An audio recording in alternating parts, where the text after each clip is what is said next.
నేను ఈరోజు చేయే రెసిపీ ఓలిగలు, శనగబేడల ఓలిగలు. కొంతమంది పెసరపప్పుతో చేసుకుంటారు, కొంతమంది కందిపప్పుతో చేసుకుంటారు. మేము ఇక్కడైతే మా పక్క అయితే శనగబేడలతో ఓలిగలు చేస్తాం.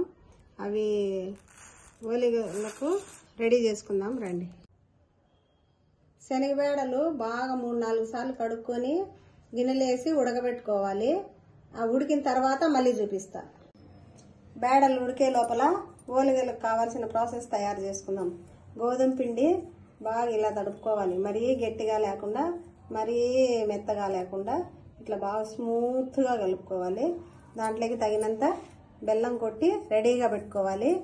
మళ్ళీ బేడలు ఉడికిన తర్వాత బేడలు బెల్లము మిక్సీలో వేసేది చూపిస్తాను ఫ్రెండ్స్. 1/2 కేజీ బేడలు వేసినాను, అందులోకి 1/2 కేజీ బెల్లం వేసినాను, 1/2 కేజీ గోధుమ పిండి తడిపి పెట్టినాను. బేడలు ఉడికినాయి. ఇట్లా ప్లేట్లలో పెట్టి బాగా చల్లగా అయిపోయిన తర్వాత మిక్సీలో వేయాలి. అప్పుడు మిక్సీలో వేసేది కూడా చూపిస్తాను. ఇందాక ఉడికిన బేడలు నీళ్ళని పడేయకుండా రసం చేస్తున్నాం ఫ్రెండ్స్. ఆ వీడియోని కూడా నెక్స్ట్ వీడియోలో అప్లోడ్ చేస్తాము. మీరు కూడా పడేయకుండా రసం చేసుకోండి ఫ్రెండ్స్. బేడలు ఉడికి చల్లారినాయి. ముందు మిక్సీలో కొట్టేటప్పుడు మనము ముందు బేడలు వేసి దానిపైన బెల్లం వేయాలి. ముందు బెల్లం వేసినామనుకో మిక్సీ అస్సలు తిరగదు. ముందు బేడలు వేసి దానిపైన మెత్తగా కొట్టుకోవాలి. బెల్లం ముక్కలు లేకుండా మెత్తగా పొడి పొడిగా కొట్టుకొని ఆ మిక్సీలోకి ఎన్ని బేడలు వేసినామో దానికి సరిపోయేంత బెల్లం వేసి మిక్సీ కొట్టుకోవడమే. నేను కొట్టిన తర్వాత మళ్ళీ చూపిస్తాను. బెల్లము 1/2 కేజీ బేడలకు 1/2 కేజీ బెల్లం కొట్టినాం కదా. ఒక దాంట్లో ఎక్కువ పడవచ్చు, ఒక దాంట్లో తక్కువ పడవచ్చు. మొత్తం అంతా కొట్టిన తర్వాత మిక్స్ చేసుకోవాలి. అప్పుడు అంతా సమానం అయిపోతుంది. అందులో కొంచెం పచ్చి కొబ్బరి వేసుకుంటే చాలా టేస్ట్గా ఉంటుంది. పచ్చి కొబ్బరి తినడం వల్ల ఆరోగ్యం కూడా చాలా మంచిది. పచ్చి కొబ్బరి చిన్న ముక్కలు చేసి మిక్సీలో వేసి కొడితే ఇలా తయారవుతుంది. మనం తురిమే పీసుల కన్నా అవి బొరకలు పడతాయి. ఇట్లా మిక్సీలో వేసుకోవడం చాలా బాగుంటుంది. అందుకు నేను కొంచెం పచ్చి కొబ్బరి మిక్సీలో వేసి ఇందులో కలిపిన మిక్స్ చేస్తూ ఉన్నాను.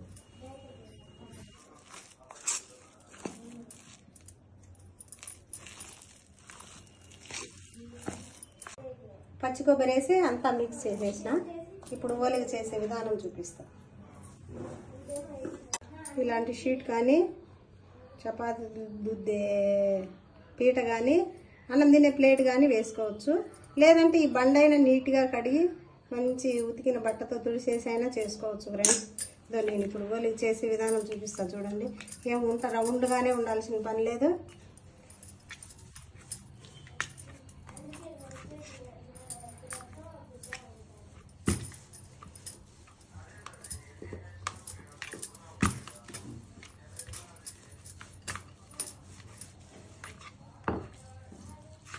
కొంచెం పెద్దగా చేస్తా, అందుకని కొంచెం ఎక్కువ పెడుతున్నా.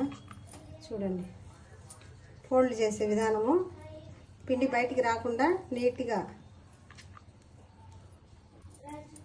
ఇలా చేసుకోవాలి. పెనుగులో కొంచెం ఆయిల్ వేసి ఆయిల్ మీద పెట్టి మనం ఎంతైనా కట్టుకోవచ్చు ఫ్రెండ్స్. నేను అందుకని కొంచెం మా ఇంట్లో కొంచెం మందంగా తింటారు, చాలా పలసగా ఇష్టపడరు. అందుకని నేను కొంచెం మందంగానే చేసుకున్నా. చూడండి ఎంత బాగా వస్తుంది. నెయ్యి వేసుకొని కాల్చుకోవచ్చు, నూనె ఆయిల్ వేసుకోవచ్చు. మన ఇష్టం. ఏదాంతా ఎవరు ఏ తింటారో ఇష్టపడతారో అది చేసుకోవచ్చు. చూడండి ఎంత బాగా వచ్చింది.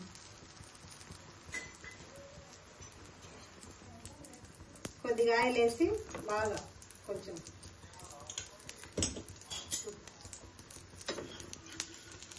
చూడండి ఫ్రెండ్స్ ఎంత బాగా వచ్చిందో.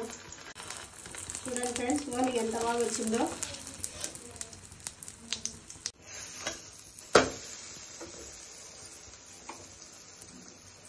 ఓకేనా ఫ్రెండ్స్?